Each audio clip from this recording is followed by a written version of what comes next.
Hello friends, welcome to this channel sociology classes. तो आज के इस वीडियो में हम सोशियोलॉजी का एक प्रैक्टिस सेट देखेंगे 40 क्वेश्चंस का। तो ये आपके अपकमिंग एग्जाम, आपका UGC net, JRF, GIC lecturer, assistant professor, आपका पीजीटी एग्जाम के लिए काफ़ी हेल्पफुल रहेगा और साथ ही आपको एक आइडिया लग जाएगा कि आपकी प्रिपरेशन कितनी है और आपको कितना इम्प्रूव करना है। तो स्टार्ट करते हैं। हम फर्स्ट क्वेश्चन की अगर बात करें तो ये है आपका कि नगरीकरण से रिलेटेड है, नगरीकरण के टॉपिक से रिलेटेड है।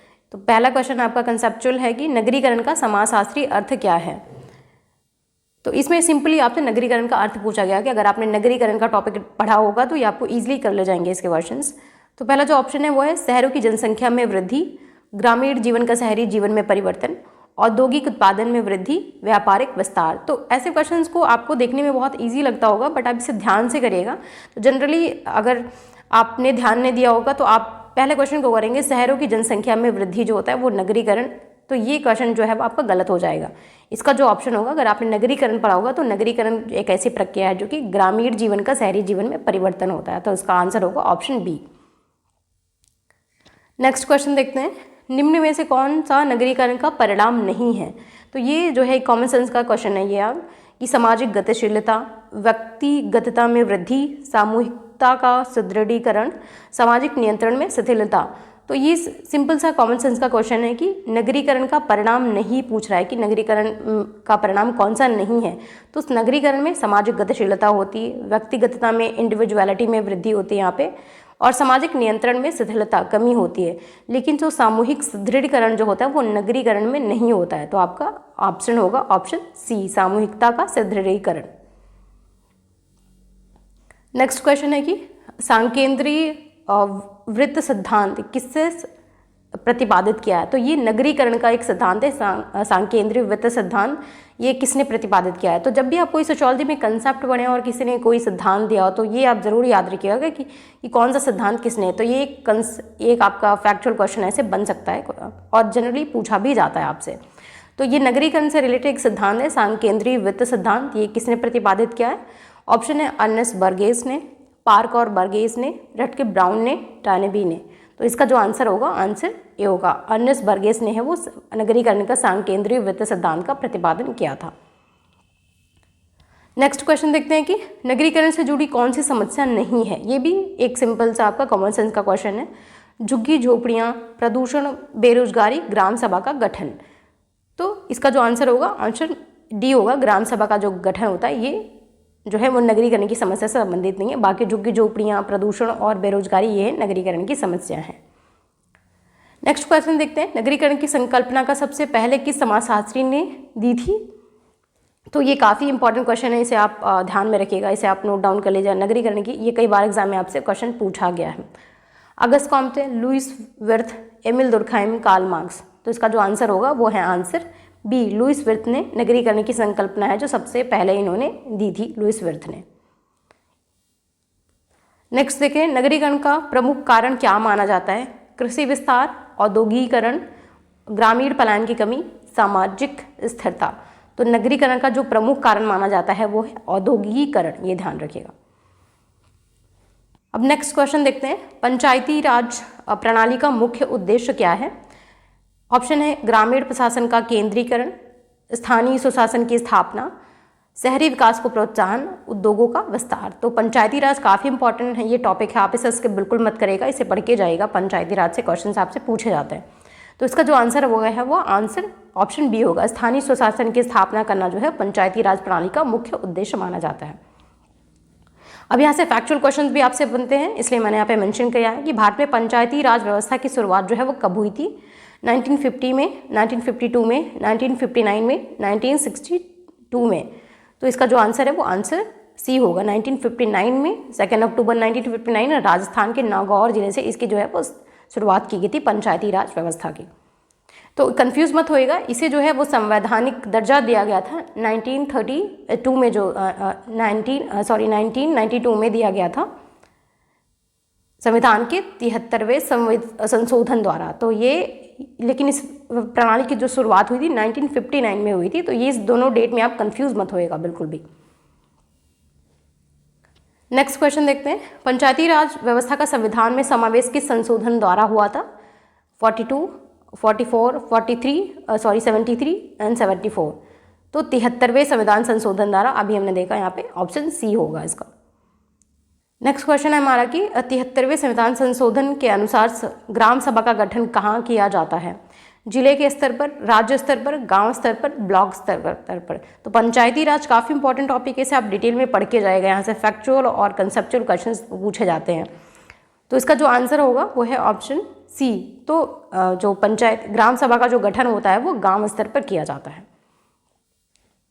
नेक्स्ट है पंचायती राज संस्थाओं में महिलाओं की न्यूनतम कितनी सीटें जो है वो आरक्षित की गई हैं? तो महिलाओं को कितने प्रतिशत का आरक्षण दिया जाता है पंचायती राज में? वो है 25%, 3%, 33% और 50%। तो जो है वो महिलाओं को जो आरक्षण है, और SC ST को वो है 33%, 33% जो है वो आरक्षण मिला जाता है।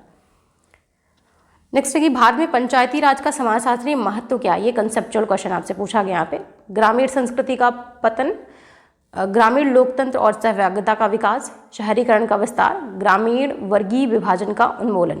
तो इसका जो आंसर है वो आंसर ऑप्शन होगा बी, ग्रामीण लोकतंत्र और सहभागिता का विकास जो है वो पंचायती राज का महत्व है। नेक्स्ट क्वेश्चन देखते हैं कि ग्रामीण विकास का मुख्य उद्देश्य वो क्या है? शहरों का विस्तार, ग्रामीण क्षेत्रों में आर्थिक, सामाजिक व सांस्कृतिक सुधार, केवल कृषि उत्पादन बढ़ाना, औद्योगिकीकरण को बढ़ावा देना। तो इसका जो आंसर है वो ऑप्शन बी होगा, ग्रामीण क्षेत्रों में आर्थिक, सामाजिक व सांस्कृतिक जो है वो सुधार जो है वो ग्रामीण विकास का मुख्य उद्देश्य माना जाता है। नेक्स्ट क्वेश्चन, ये कई बार आपसे पूछा गया है कि सामुदायिक विकास कार्यक्रम का प्रारंभ भारत में कब हुआ है? 1950 में, 1952 में, 1955 में, 1960 में। तो ये जनरली आपको पता ही होगा, बहुत ही सिंपल सा क्वेश्चन है। ये 1952 में सामुदायिक विकास कार्यक्रम का प्रारंभ हुआ था, और ये कई बार एग्जाम में क्वेश्चन रिपीटेड है, ये पूछा भी गया है। नेक्स्ट हम देखते हैं राष्ट्रीय ग्रामीण रोजगार गारंटी अधिनियम कब लागू किया गया था? 2004 में, 2005 में, 2006, 2007 में। याद रखिएगा आपसे, राष्ट्रीय ग्रामीण रोजगार नरेगा के बारे अधिनियम कब लागू हुआ था? 2005 में, और इसे नाम दिया गया था मनरेगा, बाद में इसे मनरेगा नाम दिया गया था, फिर इसे 2006 में जो है वो लागू किया। अधिनियम जो आया था, ये नरेगा जो अधिनियम आया था 2005 में आएगा, तो कन्फ्यूज़ मत होइएगा, इसकी 2 डेट है। और ये फिर उसके बाद ये इसको बाद में जो है वो महात्मा गांधी रोजगार गारंटी अधिनियम कर दिया गया, तो 2006 में जो है इसे लागू कर दिया गया था। और ये आया था, जो नरेगा जो अधिनियम आया था ये 2005 में आया था। तो आंसर जो इसका होगा ये 2005 में, ऑप्शन बी। आपसे मनरेगा पूछेगा, मनरेगा जो है वो कब लागू किया गया था? तो 2006 में होगा। नेक्स्ट है महात्मा गांधी का ग्रामीण विकास का दृष्टिकोण किस पर आधारित है? ग्राम स्वराज, औद्योगिकीकरण, पूंजीवाद, समाजवाद। तो इसका जो आंसर होगा वो है ऑप्शन ए, ग्राम स्वराज जो है महात्मा गांधी का ग्रामीण विकास दृष्टिकोण इस पर आधारित है। नेक्स्ट क्वेश्चन देखते हैं कि किस समाजशास्त्री ने कहा कि जजमानी व्यवस्था ग्रामीण जीवन का सामाजिक संतुलन बनाए रखती है? विलियम वाइजर, घुरे, श्रीनिवास, रेडफील्ड। तो आपने जजमानी व्यवस्था अगर पढ़ा हुआ तो उसमें बहुत ही फेमस जो है वो रहे हैं, जो थिंकर रहे हैं, जो समाजशास्त्री ने इस पे काम किया वो है विलियम वाइजर। तो इसका जो ऑप्शन होगा ऑप्शन है विलियम वाइजर। और जजमानी व्यवस्था काफ़ी इंपॉर्टेंट है, सोशियोलॉजी का इंपॉर्टेंट टॉपिक, इसे मैंने डिटेल में डिस्कस किया है इस चैनल पे एक वीडियो में, आप उसे जाके देख लीजिएगा। नेक्स्ट है कि भारत में जजमानी व्यवस्था के विघटन का मुख्य कारण क्या है? औद्योगिकीकरण, की भारत में जो है जजमानी व्यवस्था धीरे धीरे जो है वो खत्म हो रही है, इसमें कमी आ रही है। तो उसका कारण क्या पूछा है कि औद्योगिकीकरण और शिक्षा का प्रसार, धार्मिक पुनरुत्थान, भूमि सुधारों का अभाव, जाति प्रथा का सुदृढ़ीकरण। तो इसका जो आंसर होगा ऑप्शन ए होगा, औद्योगिकीकरण और शिक्षा का प्रसार जो है वो बढ़ रहा है, इसलिए जो है वो जाति व्यवस्था जो परंपरागत चीज़ें हैं अब उसमें कमी आ रही है। नेक्स्ट है कि विलियम वाइजर के अनुसार जजमानी व्यवस्था में क्या स्थायित्व है? कि स्थायित्व जो है वो किस कारण से है? या बदलने योग्य है, या जन्म से निर्धारित और स्थायी है, या शिक्षा से तय होती है, या धार्मिक योग्यता से तय होती है। तो इसमें क्या स्थायित्व है वो है यह जन्म से निर्धारित और स्थायी है, इसलिए ये स्थायित्व है इसमें। नेक्स्ट है कि जजमानी व्यवस्था में वस्तु विनिमय की प्रणाली किस रूप में थी? नगद अर्थव्यवस्था, वस्तु के बदले वस्तु, विदेशी मुद्रण प्रणाली, बैंकिंग प्रणाली। तो इसका जो आंसर है वो ऑप्शन बी जो है वो वस्तु के बदले वस्तु, बार्टर सिस्टम था, तो वस्तु विनिमय प्रणाली थी जो जजमानी व्यवस्था में थी इसमें। नेक्स्ट क्वेश्चन देखते हैं कि प्रभु जात की अवधारणा किस समाजशास्त्री ने दी? एम.एन. श्रीनिवास, जी.एस. Ghurye, Andre Beteille, K L. शर्मा। तो प्रभु जाति की अवधारणा काफ़ी इंपॉर्टेंट है। ये जो अवधारणा दी थी वो है एम.एन. श्रीनिवास ने। इसे भी मैंने डिस्कस किया इस चैनल पे, आप इसे देख लीजिएगा ध्यान से। काफ़ी इंपॉर्टेंट ये जो है वो कंसेप्ट है, ये टॉपिक है सोशियोलॉजी का। नेक्स्ट क्वेश्चन देखते हैं कि प्रभु जाति की अवधारणा सर्वप्रथम किस पुस्तक में प्रस्तुत की गई थी। पहला ऑप्शन है caste in modern India and other races, the remembered village, social change in modern India, village India. तो एम.एन. श्रीनिवास ने प्रभु जाति की जो अवधारणा थी वो अपनी पुस्तक caste in modern India and other races में प्रस्तुत की थी। ये क्वेश्चन पूछा गया, आप इसे ध्यान रखिएगा। नेक्स्ट है प्रभु जाति से ही रिलेटेड क्वेश्चन है कि एम.एन. श्रीनिवास के अनुसार प्रभु जाति का निर्धारण किसके आधार पर होता है। केवल धार्मिक आधार पर। अगर आपने प्रभु जाति को पढ़ा होगा एम.एन. श्रीनिवास की, तो ये क्वेश्चंस इस तरीके से जो प्रभु जाति से रिलेटेड क्वेश्चन आपसे पूछे जाएंगे वो आप इजीली कर ले जाएंगे। और प्रभु जाति को मैंने डिटेल में इस चैनल पर डिस्कस किया, आप देख सकते हैं वहाँ से। केवल जनसंख्या के आधार पर, आर्थिक, राजनीतिक और सामाजिक शक्ति के स्थिति के संयुक्त प्रभाव से, शिक्षा के स्तर से। तो इसका जो आंसर है वो है ऑप्शन सी, आर्थिक, राजनीतिक और सामाजिक स्थिति के संयुक्त प्रभाव से। नेक्स्ट क्वेश्चन है निम्न में से कौन सा तत्व प्रभु जाति की विशेषता नहीं है। भूमि पर स्थायित्व, राजनीतिक प्रभुत्व, सामाजिक हीनता, आर्थिक शक्ति। तो इसका जो आंसर है वो है ऑप्शन सी, जो है वो सामाजिक हीनता जो है प्रभु जाति की विशेषता नहीं है।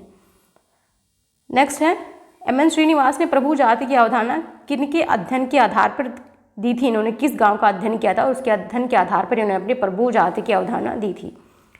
पहला ऑप्शन है मैसूर के रामपुरा गांव के अध्ययन से, उत्तर प्रदेश के बनारस गांव के अध्ययन से, महाराष्ट्र के पूना क्षेत्र से, बिहार के मिथिला क्षेत्र से। तो इसका जो ऑप्शन है ऑप्शन ए, मैसूर के रामपुरा गांव के अध्ययन से इन्होंने अपनी प्रभु जाति की जो है अवधारणा दी थी। और ये भी आपसे क्वेश्चन पूछा जाता है कि एम.एन. श्रीनिवास ने किस गांव का अध्ययन किया था, तो इन्होंने मैसूर के रामपुरा गांव का अध्ययन किया था। और यहाँ पे इन्होंने अपनी संस्कृतिकरण की अवधारणा, प्रभु जाति की अवधारणा, दो बहुत इंपॉर्टेंट की अवधारणाएं हैं, इसे आप बिल्कुल भी पढ़ के जाइएगा, इसके बिल्कुल मत करिए, काफ़ी इंपॉर्टेंट है ये। नेक्स्ट है कि किसी समाज में प्रभु जाति बनने के लिए निम्न में से कौन सी शर्त जो है आवश्यक नहीं है। ध्यान रखिएगा, आवश्यक नहीं है पूछा जा रहा है, यह है जनसंख्या अधिक होना, शिक्षा में पिछड़ापन, आर्थिक शक्ति और राजनीतिक प्रभाव। तो ये सिंपल सा कंसेप्चुअल क्वेश्चन, अगर आपने एक बार भी पढ़ा होगा तो ये आपको इजीली हो जाएगा। इसका जो आंसर है वो ऑप्शन बी है, शिक्षा में जो है पिछड़ापन जो है वो प्रभु जाति बनने के लिए ये है आवश्यक शर्त नहीं है। बाकी जो है वो सारी हैं कि जनसंख्या में अधिक होना, आर्थिक शक्ति और राजनीतिक प्रभाव। नेक्स्ट क्वेश्चन देखते हैं, प्रभु जाति की अवधारणा भारत में किस प्रकार के सामाजिक परिवर्तन को समझने में सहायक है। शहरीकरण, सामाजिक गतिशीलता, औद्योगिकरण, वैश्वीकरण। तो इसका जो आंसर है वो है ऑप्शन बी होगा, सामाजिक गतिशीलता जो है ये एम.एन. श्रीनिवास की प्रभु जाति की जो अवधारणा है वो समाज में सामाजिक गतिशीलता की अवधारणा को समझने में वो है सहायक है। नेक्स्ट है कि प्रभु जाति की अवधारणा यह दर्शाती है कि जातियाँ स्थिर होती हैं, जाति व्यवस्था में शक्ति का पुनर्वितरण संभव है, जातियाँ केवल धार्मिक आधार पर विभाजित हैं, जाति और वर्ग का कोई संबंध नहीं है। तो इसका जो है आंसर जो है ऑप्शन बी हो, जाति व्यवस्था में शक्ति का जो है पुनर्वितरण संभव है। ऐसा माना जाता है कि जो जातियाँ होती हैं, एक जाति जो है एक बंद है, वर्ग है, इसमें गतिशीलता नहीं होगी। लेकिन एम.एन. श्रीनिवास ने अपनी प्रभु जाति की अवधारणा और संस्कृतिकरण की अवधारणा से यह सिद्ध किया है कि जो जातियाँ हैं उसमें भी गतिशीलता होती है और जातियों में भी जो है वो शक्ति का पुनर्वितरण संभव होता है। ये प्रभु जाति की अवधारणा से इन्होंने समझाया है। और संस्कृतिकरण की अवधारणा से इन्होंने ये बताया कि जातियों में भी गतिशीलता जो है वो सामाजिक गतिशीलता संभव है, देखी जाती है। नेक्स्ट क्वेश्चन देखते हैं, जजमानी व्यवस्था का सर्वप्रथम गहन अध्ययन किसने किया था। विलियम वाइजर ने, एम.एन. श्रीनिवास ने, जी.एस. खुरे, आंध्रे बेदे। तो इसका जो आंसर है वो है ऑप्शन ए, विलियम वाइजर ने जजमानी व्यवस्था का सर्वप्रथम जो है वो गहन अध्ययन किया था। नेक्स्ट क्वेश्चन है, काफ़ी इंपॉर्टेंट है, आपसे पूछा गया है कई बार, तो इसे आप ध्यान रखिएगा। वाइजर ने अपनी पुस्तक द हिंदू जजबानी सिस्टम में जजबानी व्यवस्था को किस रूप में परिभाषित किया है। आर्थिक विनिमय प्रणाली, राजनीतिक प्रणाली, धार्मिक परंपरा और शिक्षा प्रणाली। तो इसका जो आंसर है वो ऑप्शन ए होगा, आर्थिक विनिमय प्रणाली के रूप में इन्होंने जजबानी व्यवस्था को जो है परिभाषित किया। और मोस्ट इंपॉर्टेंट जो है वो फैक्ट ये है कि इनकी जो बुक है उसका नाम है द हिंदू जजबानी सिस्टम। ये कई बार आपसे एग्जाम में पूछा गया है, तो इसे आप नोट डाउन कर लीजिएगा। नेक्स्ट क्वेश्चन है कि किसने जजबानी व्यवस्था को भारतीय ग्रामीण समाज की आर्थिक रीढ़ कहा है। William Wiser, M N. Srinivas, Ghurye, Redfield. तो ये है ऑप्शन ए जो है, विलियम वाइजर ने जो है वो जजबानी व्यवस्था को भारतीय ग्रामीण समाज की आर्थिक रीढ़। ध्यान रखिएगा, जो जजबानी सिस्टम है ये भारतीय ग्रामीण जो है वो ये गांव की व्यवस्था है, ये गांव में देखा गया है। भारतीय जो ग्रामीण समाज की जो ये विशेषता है, ये शहरों में नहीं देखी जाती जजबानी सिस्टम, जजमानी व्यवस्था का प्रमुख दोष क्या है? आर्थिक समानता, जातिगत असमानता और शोषण, सामाजिक गतिशीलता, औद्योगिक विकास। तो ये सिंपल सा क्वेश्चन है, ये है ऑप्शन बी हो, जातिगत असमानता और शोषण होता है इसका जो है ये दोष है।